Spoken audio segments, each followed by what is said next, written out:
Hello बच्चों, नमस्कार। मेरा नाम अरुण सिंह, आपका केमिस्ट्री टीचर। मैं वेलकम करता हूँ स्टूडियो क्लासेस में। जैसा कि हमने पहले आप लोगों को रेजोनेंस करना सिखा दिया था कि कैसे रेजोनेंस होता है, लेकिन मैंने बताया था उसके कुछ कंडीशन है जिसको आपको जानना ज़रूरी है। तो वो कंडीशन है क्या? तो क्योंकि हमें पता है कि कंडीशंस के बेस पर हम यहाँ पे रेजोनेंस अच्छे से कर सकते हैं। दूसरी चीज़, अगर रेजोनेंस हो रहा है तो वहाँ पे उसकी कितनी स्टेबिलिटी है, और फिर हम यहाँ डिस्कस करेंगे रेजोनेंस के बेस पे उनकी एनर्जी के बारे में।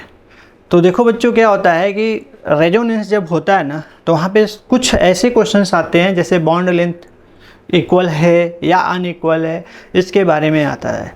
तो क्योंकि जो रेजोनेंस होता है ये इक्वलिटी ऑफ बॉन्ड लेंथ के बारे में बताता है कि जैसे सपोज करो कि आपने पढ़ा होगा कि लुईस एंड कॉसल जो साइंटिस्ट थे, उन्होंने बताया था कि किसी भी मॉलिक्यूल की जो प्रॉपर्टी होता है कि एक स्ट्रक्चर के बेस पे हम नहीं दे सकते, लेकिन यहाँ पे उन्होंने एक हाइपोथेटिकल स्ट्रक्चर दिया था जिसे उन्होंने बोला था रेजोनेंस। जैसे सपोज करो यहाँ पे मैं रेजोनेंस में अगर आपको दिखाऊं कि रेजोनेंस में ये हमारा स्ट्रक्चर है जो बेंजीन एक स्ट्रक्चर है, तो इसके लिए क्या क्या कंडीशन होने चाहिए और कैसे यहाँ रेजोनेंस होता है। तो जैसे सपोज करो मैं आपको दिखाता हूँ यहाँ पे, एक मिनट।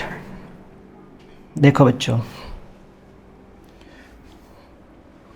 यहाँ पे आपको दिखाई दे रहा होगा क्या कि 1 और 2 के बीच में क्या है, बॉन्ड है। फिर इसके बाद आपने देखा होगा कि हमारा 4 है और ये हमारा क्या है, 5 है और ये 6 है। तो यहाँ पे 3 और 4 के बीच में बॉन्ड है और यहाँ 5 और 6 के बीच में बॉन्ड है। आप देख रहे हो यहाँ पे क्लियरली। तो लेकिन आपको यहाँ पे एक पार्ट और दिखाई दिया होगा कि 1 और 2 के बीच में डबल बॉन्ड तो था, लेकिन यहाँ पे 2 और 3 के बीच में बॉन्ड है क्या? क्योंकि यहाँ पे जब किसी भी एटम के बीच में डबल बॉन्ड होता है तो उनकी लेंथ क्या होती है, कम हो जाती है, मतलब उनकी क्लोजनेस बढ़ जाती है। और किसी भी एटम के बीच में अगर सिंगल बॉन्ड है बच्चों, तो यहाँ पे होता क्या है, बॉन्ड लेंथ बढ़ती है। क्योंकि जितना नंबर ऑफ बॉन्ड बढ़ेगा बॉन्ड लेंथ कम होगा, आपने पढ़ा होगा यहाँ पे। तो ऐसे केस में अगर देखा जाए तो यहाँ पे रेजोनेंस तो होता है, लेकिन यहाँ पे बॉन्ड लेंथ कम है और यहाँ बॉन्ड लेंथ क्या है, ज़्यादा है।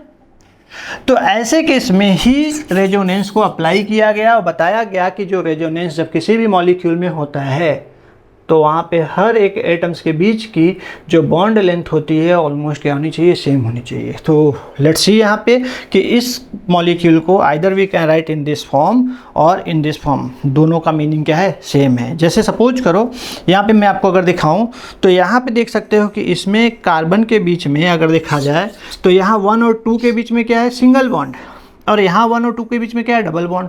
तो ये एक दूसरे के क्या है, रेजोनेटिंग फॉर्म है। क्या है, एक दूसरे के रेजोनेटिंग फॉर्म है, जो आपको दिखाई दे रहा है। क्योंकि इसमें पाई बॉन्ड का डिलोकलाइजेशन होगा जो अल्टीमेटली एंड में कहाँ पहुँचेगा, यहाँ पे पहुँच जाता है। जैसा कि हम लोगों ने इसके पहले जब रेजोनेंस किया था तो वहाँ पे हमने देखा था, और उसके बेस में मैंने बताया था कि किस तरीके से इलेक्ट्रोफाइल और न्यूक्लियोफाइल अटैक करते हैं ऑर्थो और पैरा पर। ठीक है, तो इसमें कुछ आपको नोट करना है। यहाँ पे क्या नोट करना है कि according to the given structure जो C1 और C2 है, this is the C1 and C2, bond length should be smaller than C2 and C3 bond length, but C1 C2 and C2 C3 bond length must be equal. क्या होने चाहिए, equal, जो अभी मैंने बताया। तो इस स्टेटमेंट को आप अच्छे से नोट कर लो, और इसको नोट करने के बाद आपको याद रखना चाहिए कि कहीं भी किसी भी मॉलिक्यूल में अगर रेजोनेंस हो रहा है तो कहीं ना कहीं अगर देखा जाए तो उनके बॉन्ड लेंथ क्या होने चाहिए, सेम होने चाहिए। चलो नेक्स्ट पेज पे हम यहाँ पे देखेंगे कंडीशन। रेजोनेंस के क्या है कंडीशन, कौन कौन से, वो मैं दिखा रहा हूँ आपको। क्या दिखाना है, कंडीशन। तो देखो बच्चों, यहाँ पे रेजोनेंस के कंडीशन क्या है, काफ़ी इंपॉर्टेंट है, जो आपको आना ही चाहिए। क्योंकि कंडीशन अगर आपको नहीं पता तो मतलब आप रेजोनेंस नहीं कर पाओगे। तो कंडीशन क्या है कि सबसे पहले आना चाहिए प्लेनैरिटी। प्लेनैरिटी का मतलब ये होता है कि बच्चों कि कोई भी मॉलिक्यूल जो रेजोनेंस में जाना चाहता है या रेजोनेंस अगर जिसमें है, उस समय प्लेनैरिटी होना कंपलसरी है। इसका मतलब होता है कि उसमें जो एटम है आइदर sp2 हाइब्रिडाइज्ड हो या तो sp हाइब्रिडाइज्ड हो, जिसको हम क्या बोलते हैं, प्लेनैरिटी। तो atom considered in molecule must be sp2 और sp hybridised and not sp3, क्योंकि sp3 होगा तो वहाँ पे हाइपर कॉन्जुगेशन या रेजोनेंस बिल्कुल पॉसिबल नहीं है। क्योंकि मैंने बताया था कि यहाँ पे अगर देखा जाए तो हम बात कर रहे हैं किसकी, रेजोनेंस की, तो हम रेजोनेंस को ही लेंगे कि रेजोनेंस के लिए मेन क्राइटेरिया क्या है, प्लेनैरिटी। इस बात का ख्याल रखना। यहाँ पे सेकेंड, अगर सेकेंड की अगर बात किया जाए यहाँ पे कॉन्जुगेशन की, तो मतलब किसी भी एटम्स के बीच में कॉन्जुगेशन सिस्टम अगर है, अगर मॉलिक्यूल है आपके पास बच्चों, तो वहाँ पे क्या होना चाहिए, कॉन्जुगेशन सिस्टम होना चाहिए। कॉन्जुगेशन अगर सिस्टम है तो वहाँ पे आपका आसानी से क्या हो जाता है, रेजोनेंस पॉसिबल होगा। तो यहाँ पे आप देख सकते हो कि system in which p orbitals are arranged कैसा होना चाहिए, पैरेलल एंड कंटिन्यूअस। ऐसे केस में वहाँ पे हम देखते हैं क्या, कॉन्जुगेशन है। ठीक है, बोला कि कुछ कंडीशंस देखते हैं किसके, रेजोनेंस के। तो कंडीशन क्या है, कंडीशन में आपको बताऊं तो कोई भी मॉलिक्यूल अगर रेजोनेंस में जा रहा है तो उसके लिए सबसे पहले आता है प्लेनरिटी। प्लेनरिटी का मतलब होता है कि जो मॉलिक्यूल में एटम है या तो sp2 या तो sp हाइब्रिडाइज्ड होना चाहिए। शायद आप लोगों को हाइब्रिडाइजेशन के बारे में नहीं पता है, लेकिन अगर मैं बताऊं हाइब्रिडाइजेशन क्या होता है, जब आप केमिकल बॉन्डिंग पढ़ोगे तो वहाँ पे आपको बताया जाएगा मिक्सिंग ऑफ 2 और more orbitals having slightly difference of energy, they form hybrid orbitals, that is called the hybridisation. इसको हम अभी करेंगे आफ्टर दिस वन। तो लेकिन अगर यहाँ पे बात किया जाए कंडीशन फॉर द रेजोनेंस, तो यहाँ पे मैंने क्या बताया कि सबसे पहले होना चाहिए प्लेनरिटी। प्लेनरिटी का मतलब होता है मॉलिक्यूल या तो sp2 होना चाहिए या तो sp हाइब्रिडाइज होना चाहिए। दूसरा क्या होना चाहिए, कॉन्जुगेशन सिस्टम। कॉन्जुगेशन सिस्टम का मतलब भी होता है कि जैसे सपोज करो आपके पास ये एटम है, तो यहाँ पे अगर डबल बॉन्ड है फिर यहाँ डबल बॉन्ड होना चाहिए, तो इसको हम क्या बोलेंगे, कॉन्जुगेशन सिस्टम। क्योंकि कॉन्जुगेशन सिस्टम में 1 and 3 कार्बन क्या हो रहा है, इन्वॉल्व हो रहा है यहाँ पे। तो अगर इसके आगे और भी कार्बन होता तो भी हम बोल सकते थे कॉन्जुगेशन सिस्टम, क्योंकि कॉन्जुगेशन सिस्टम है तभी यहाँ पे हमारा रेजोनेंस पॉसिबल है। फिर नेक्स्ट अगर हम बात करें यहाँ पे कि इसके जो कंडीशंस है उसके बेस पे, कि जैसे फर्स्ट यहाँ पे आप देख सकते हो कि negative charge electron alternate two electron conjugation होना चाहिए, पाई इलेक्ट्रॉन कॉन्जुगेशन। कौन सा, पाई इलेक्ट्रॉन। फिर दूसरा है यहाँ पे lone pair electron alternate to pi electron conjugation होना चाहिए। फिर इसके बाद अगर हम देखें तो क्या है, pi electron alternate to pi electron conjugation होना चाहिए यहाँ पर।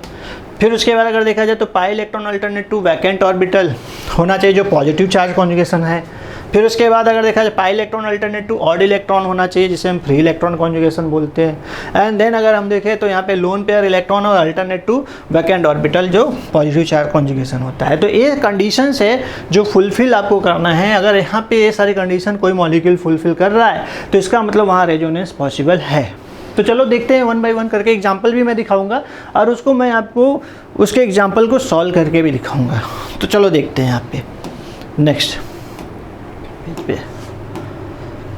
सबसे पहले जो कंडीशंस था यहाँ पे कौन सा, अगर देखा जाए तो यहाँ पे आ रहा है conjugate position of the molecule की बात किया जाए तो कॉन्जुगेट पोजीशन में हमने ऑलरेडी समझा दिया था कि कॉन्जुगेट पोजीशन होगा तभी वहाँ पे हमारा रेजोनेंस पॉसिबल है। जैसे आप इस मॉलिक्यूल को देखो क्लियरली, तो इसमें क्या हो रहा है कि यहाँ पे इनके बीच में डबल बॉन्ड है और यहाँ पे इनके बीच में डबल बॉन्ड है, बट यहाँ पे क्या है, पॉजिटिव चार्ज है।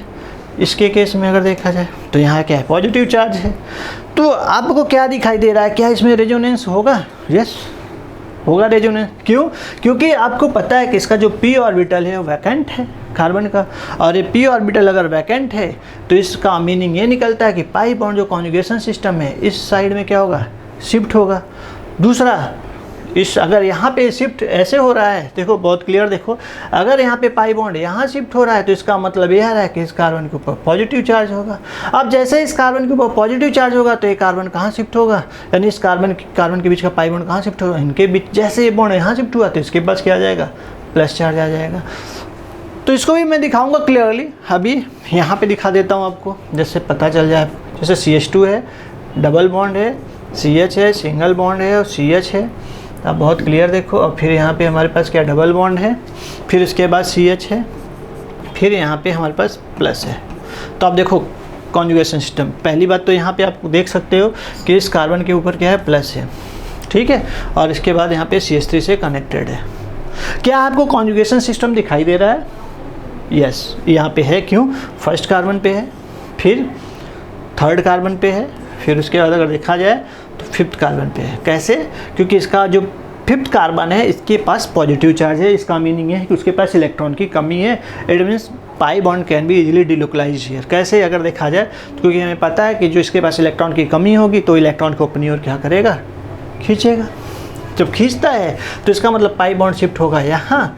जैसे ही पाई बॉन्ड शिफ्ट होगा यहाँ तो इसके पास क्या आ जाएगा, प्लस आ जाएगा, और फिर इसके पास जैसे ही प्लस आ रहा है तो इसका मतलब ये पाई बॉन्ड शिफ्ट होगा यहाँ पर, और जब ये पाई बॉन्ड यहाँ शिफ्ट हो रहा है तो फिर इसके बाद प्लस कहाँ होगा, इसके पास। और इसी को मैं आपको दिखाता हूँ कैसे। सपोज कर लो पहले हमने देखा क्या कि ये बॉन्ड यहाँ शिफ्ट हुआ, तो बाकी सबको एज इट इज़ लिखो, आपको बाकी सबको लिखने की ज़रूरत नहीं है, कोई चेंज करने की ज़रूरत नहीं है, और सबको एज इट इज़ आपको मेंशन कर देना।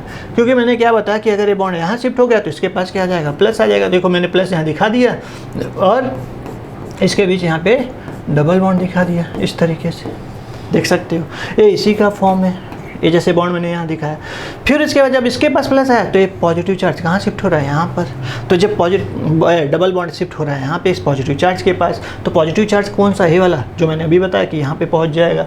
तो इसमें क्या हो जाएगा आपका, अगर देखा जाए तो ये हो रहा है CH2 और प्लस, और यहाँ पे जो क्या हो जाएगा CH डबल बॉन्ड, और ये हो जाएगा CH और CH डबल बॉन्ड, CH और CH3। तो देखो आप बहुत ही क्लियरली देख सकते हो कि प्लस चार्ज यहाँ पे फर्स्ट केस में यहाँ था, लेकिन थर्ड केस में कहाँ गए, यहाँ पे सिर्फ क्या है, पाई बॉन्ड का शिफ्टिंग है। क्योंकि यहाँ पे हमारा जो p ऑर्बिटल है कार्बन का वो वैकेंट था जिसमें इलेक्ट्रॉन नहीं था, इस वजह से फ्लो ऑफ इलेक्ट्रॉन उधर गया। तो सिर्फ क्या है, यहाँ पे पाई इलेक्ट्रॉन का शिफ्टिंग है, जिसे हम इलेक्ट्रॉनिक अरेंजमेंट भी कहते हैं। सेकेंड में अगर देखा जाए तो यहाँ पे हमारा कौन सा है, अगर देखा जाए पाई बॉन्ड कॉन्जुगेशन है। कौन सा बॉन्ड, पाई बॉन्ड, और यहाँ पे लोन पेयर है, lone pair and pi bond का कॉन्जुगेशन। तो इसको भी मैं आपको दिखा देता हूँ एक बार, यहाँ पे बहुत क्लियर देखना। तो सेकेंड वाला केस में यहाँ पे राइट करता हूँ, जैसे CH2 है, आपको दिखाया, मतलब बिल्कुल क्लियर दिखाई दे रहा होगा।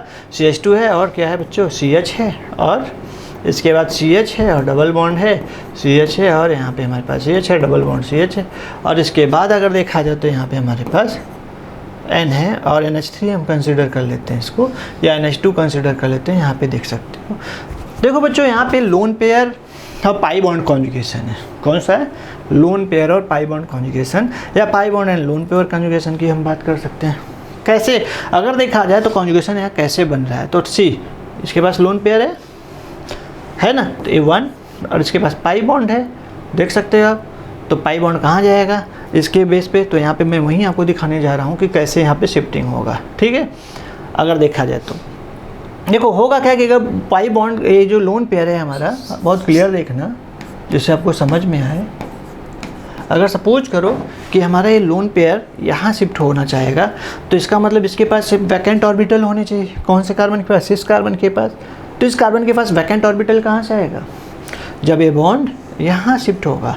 और ये जैसे ही बॉन्ड यहाँ शिफ्ट हो रहा है तो ऑब्वियसली क्या होगा कि यहाँ पे शिफ्ट हुआ ना, तो इसके पास क्या होना चाहिए, मतलब फ्री कह सकते हो, वैकेंट पोजीशन होना चाहिए। तो इसका मतलब इसका बॉन्ड कहाँ शिफ्ट होगा, यहाँ पे शिफ्ट होगा। अब यहाँ पे जब बॉन्ड शिफ्ट होगा तो इसका मतलब इसके पास वैकेंट ऑर्बिटल होने चाहिए, तो इसका मतलब ये बॉन्ड यहाँ शिफ्ट होगा। तो देख सकते हो ये क्या हो रहा है, कॉन्जुगेशन में जा रहा है, और कॉन्जुगेशन में जाने की वजह से इसमें जो शिफ्टिंग ऑफ पाई बॉन्ड हो रहा है, इसे हम क्या बोलते हैं, रेजोनेंस बोलते हैं। अगर आपको फिर भी डाउट्स है तो यहाँ पे 1 बाय 1 करके इसके स्ट्रक्चर को आप देख सकते हो। मैं दिखा रहा हूँ, इसी मॉलिक्यूल को लेता हूँ और आपको अल्टरनेट फॉर्म में लिख के दिखा सकता हूँ यहाँ पे, ठीक है। चलो देखते हैं, यहाँ पे अल्टरनेट फॉर्म में मैं आपको इसी मॉलिक्यूल को दिखाता हूँ, वेट करो, ठीक है। देखो हमारे पास यहाँ पे सपोज करो क्या है, पेन लेता हूँ। सपोज करो कि क्या था, CH2 था, डबल बॉन्ड है, CH है, सिंगल बॉन्ड है, CH है, डबल बॉन्ड है, CH है, और सिंगल बॉन्ड है, CH है, डबल बॉन्ड है, CH है, और यहाँ पे आपके पास NH2 था और यहाँ पे लोन पेयर था। यही था आपके पास, देख सकते हो, यही मॉलिक्यूल था इसके पहले वाले में जो मैंने दिखाया कि कैसे यहाँ पे शिफ्ट होगा। तो इसको मैं आपको दिखा रहा हूँ। देखो जैसे ये बॉन्ड यहाँ शिफ्ट होगा, पहले पाई बॉन्ड का शिफ्टिंग मैं करा रहा हूँ, तो ये बॉन्ड यहाँ शिफ्ट हो जाएगा, यानी ये लोन पेयर है। तो लोन पेयर आप जानते हो कि 1 बॉन्ड ए कैरी कर सकता है, या किसी भी बॉन्ड पे एक इलेक्ट्रॉन होता है, एक इलेक्ट्रॉन पेयर होता है, नॉट 1 इलेक्ट्रॉन, 1 इलेक्ट्रॉन पेयर होता है। जो यहाँ पे हम देख रहे हैं कि ये जो पाई इलेक्ट्रॉन है या लोन पेयर इलेक्ट्रॉन है, ये यहाँ पे क्या हो रहा है, शिफ्ट हो रहा है। अगर ऐसे शिफ्ट हो रहा है तो इसको मैं आपको 1 बाय 1 करके इसकी डायग्राम दिखा रहा हूँ। जैसे देखो, और रेस्ट को आपको एज इट इज रखना है, उसमें कोई चेंजेज नहीं करना है। CH2 है, डबल बॉन्ड है, CH है, सिंगल बॉन्ड है, CH है, और फिर बच्चों डबल बॉन्ड है और CH है, और यहाँ पे CH के पास क्या आ जाएगा, माइनस आ जाएगा, क्योंकि पाई बॉन्ड शिफ्ट हो गया, और CH के बीच में क्या होगा, डबल बॉन्ड, और इस NH2 के पास क्या आ जाएगा, पॉजिटिव आ जाएगा। अब आपके माइंड में क्वेश्चन होगा, यहाँ पे NH2 के पास पॉजिटिव कैसे आ गया? तो आई टोल्ड यू कि अगर यहाँ पे pi bond and lone pair है तो यहाँ पे pi bond lone pair conjugation बोलते हैं। कहीं ना कहीं पाई बॉन्ड भी रेजोनेंस में क्या हो रहा है, इन्वॉल्व हो रहा है, जो आपको बहुत ही क्लियर देखना है, अच्छे से समझना है। तो क्योंकि मैं पूरे डायग्राम को जो रेजोनेंस हो रहा है उसको मैं ब्रेक करके आपको दिखा रहा हूँ जिससे आपको समझ में आए। तो अभी मैंने एक पाई बॉन्ड को शिफ्ट करा है। अब देखो यहाँ पे जब इसके पास नेगेटिव आया है तो ये नेगेटिव भी कहाँ होगा, यहाँ शिफ्ट होना चाहिए, लेकिन यहाँ शिफ्ट होने के लिए इसके पास क्या होना चाहिए, इस कार्बन के पास इलेक्ट्रॉन की कमी होनी चाहिए। तो इसका मतलब ए बॉन्ड जब यहाँ शिफ्ट होगा इस कार्बन पे तो ए नेगेटिव चार्ज फिर इसके बीच में शिफ्ट हो जाएगा। देखो मैं 1 बाय 1 करके आपको दिखा रहा हूँ जिससे आपको समझ में आए, ठीक है। देखो CH2 डबल बॉन्ड CH है, और क्योंकि मैंने यहाँ दिखा है इस पर शिफ्ट हो रहा है, और यहाँ पर क्या हुआ, CH डबल बॉन्ड और CH, और फिर इसके बाद CH डबल बॉन्ड NH2 ले लो,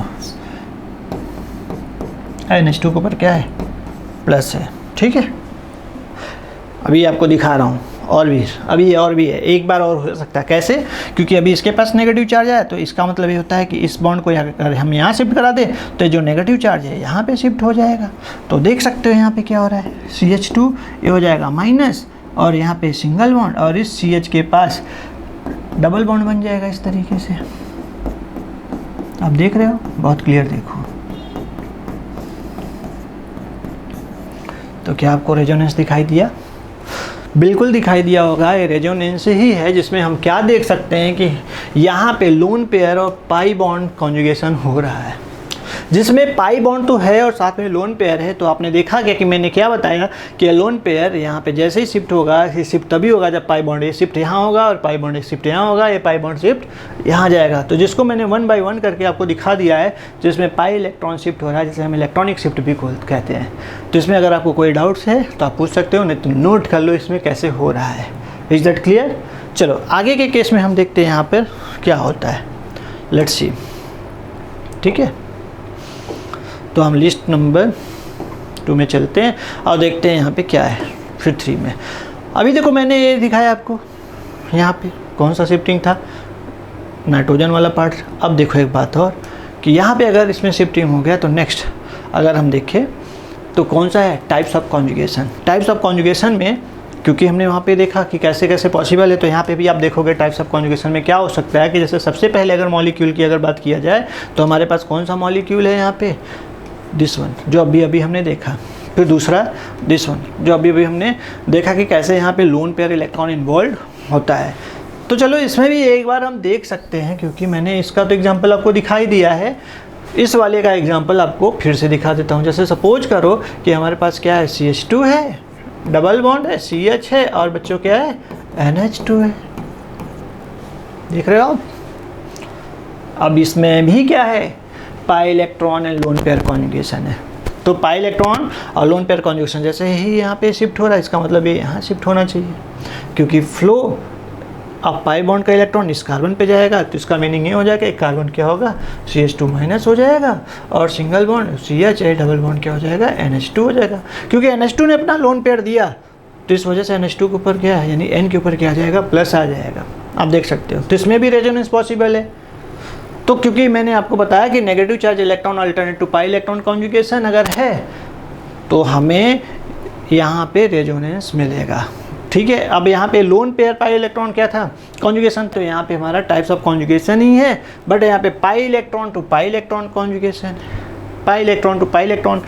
तो pi electron to pi electron conjugation में देखो बहुत ही सिंपल है, क्या करना है, इस बॉन्ड को यहाँ शिफ्ट करा देना है, इस बॉन्ड को यहाँ शिफ्ट करा देना। तो ऐसे केस में होगा क्या कि आप इस CH2 के पास प्लस चार्ज जनरेट हो जाएगा, क्योंकि जैसे ही शिफ्ट हो रहे हैं तो this forms the positive charge, and यहाँ पे आपका CH है, और यहाँ पे याद रखना ये जो कार्बन है CH है, यहाँ पे कुछ नहीं है, यहाँ पे CH है क्योंकि डबल बॉन्ड है, तो CH है। अगर फिर देखा जाए यहाँ पे तो CH और CH2 के ऊपर क्या हो जाएगा माइनस, लेकिन यहाँ पे क्या आ जाएगा डबल बॉन्ड आ जाएगा। वेट अ सेकंड, मैं आपको फिर से दिखाता हूँ इसको, देखो फिर से दिखा रहा हूँ।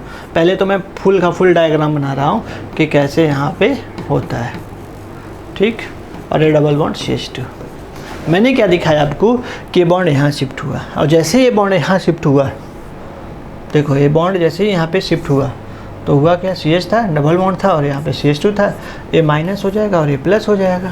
तो इसके पास इलेक्ट्रॉन की क्या हो गई, कमी हुई। जब इसके पास इलेक्ट्रॉन की कमी हुई तो इसका मतलब ये बॉन्ड यहाँ शिफ्ट हुआ। बहुत ध्यान से देखना है, ये बॉन्ड कहाँ शिफ्ट हुआ, यहाँ। अब जैसे ये बॉन्ड यहाँ शिफ्ट हुआ मतलब इसके पास क्या हो गई, इलेक्ट्रॉन की कमी हो गई। तो इट डज मीन कि यहाँ पे आपका CH2 क्या हो गया, प्लस हो गया, और फिर CH डबल बॉन्ड CH और ये CH2। तो देख सकते हो यहाँ पे दो अपोजिट चार्जेज एक दूसरे के टर्मिनल पे, यानी कह सकते हो कि डिस्टेंस में है, ठीक। तो और क्यों है, क्योंकि यहाँ पे हमने यहाँ पे कॉन्जुगेशन बेसिस पे रेजोनेंस दिखाया। हाँ, इन सब कंडीशंस के बेस पे हम आगे चल के पढ़ने वाले हैं stability of molecule on the basis of resonance. तो इसको आपको दिमाग में रखना है। तो यहाँ पे क्या था, पाई टू पाई कॉन्जुगेशन था, यानी pi electron to pi electron conjugation था। चाहे आप इसमें नॉर्मल मॉलिक्यूल में देखो या बेंजीन लाइक स्ट्रक्चर में देखो, लेकिन जो मैंने प्रीवियसली आपको यहाँ पे कंडीशन दिखा दिया था कि क्या होना चाहिए, प्लेनरिटी। प्लेनरिटी का मतलब क्या होता है, sp या तो sp2 हाइब्रिडाइज्ड कार्बन होने चाहिए और अल्टरनेट कॉन्जुगेशन फॉर्म में होने चाहिए, या कॉन्जुगेशन फॉर्म में होने चाहिए, अल्टरनेट पाई बॉन्ड होने चाहिए। आप ऐसा भी कह सकते हो, या तो आप ये कह सकते हो कि वहाँ पे कार्बन के पास प्लस होने चाहिए, कार्बन के पास माइनस होने चाहिए, लोन पेयर इलेक्ट्रॉन और पाई बॉन्ड कॉन्जुगेशन होना चाहिए। तो अगर ऐसे अल्टरनेट में है तो हम यहाँ पे दिखा सकते हैं कि कैसे रेजोनेंस होता है, ठीक है। आप इसको नोट कर लो। तो चलो आगे बढ़ते हैं। अगर देखा जाए तो नेक्स्ट हमारा केस यहाँ पर और भी है, जिसमें हम देखेंगे स्टेबिलिटी, जिसमें हम देखेंगे कोवैलेंट के बेस पर, ठीक है। तो आज का लेक्चर हम यहीं पे फिनिश करते हैं। Till then you take care.